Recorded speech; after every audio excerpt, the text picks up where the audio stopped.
The gender pay gap is alive and well in the New South Wales Parliament. Fortunately, we don't have to report to the Workplace Gender Equality Agency because we would fail dismally.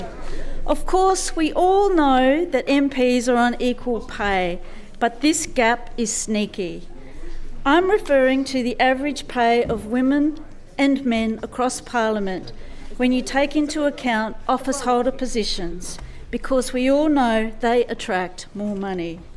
This is where the gender pay gap widens to ridiculous proportions. I can already hear the Honourable Mark Latham groaning over not another woke feminazi banging on about gender equity again. He might not like to hear this, but I'm going to put it out there.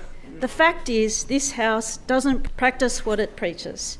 Yes, Premier Minns proudly announced his cabinet would consist of 50% females, and that holds true, so there's no gap. Labor's been working on gender equity for more than a decade and have a quota.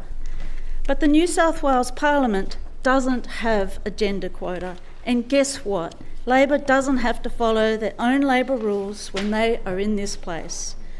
I'm not talking about the WGEA's calculation for the gap, which is the average remuneration of men minus the average remuneration of women divided by the average remuneration of men calculated into a percentage.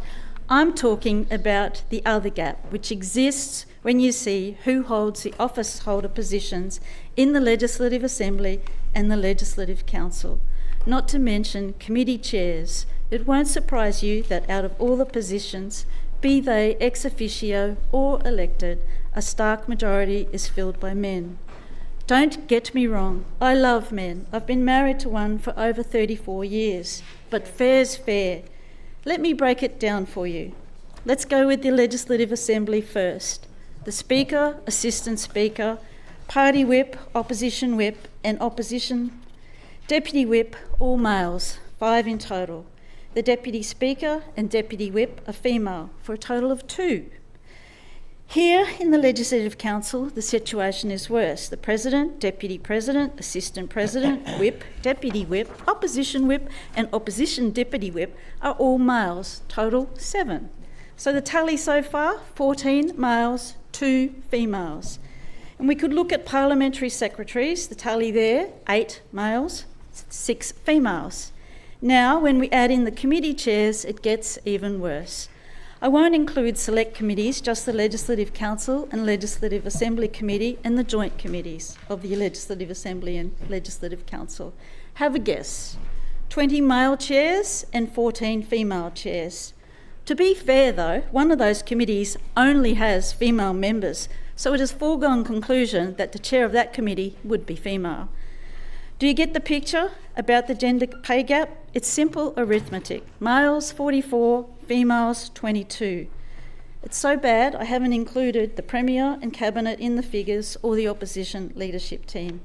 It is quite literally jobs for the boys. Allow me to quote from the WGEA, hiring more men than women as a strategy to beat the gender pay gap is not a responsible or ethical approach. Alas, we can do something about this so the gender pay gap stops from here on in.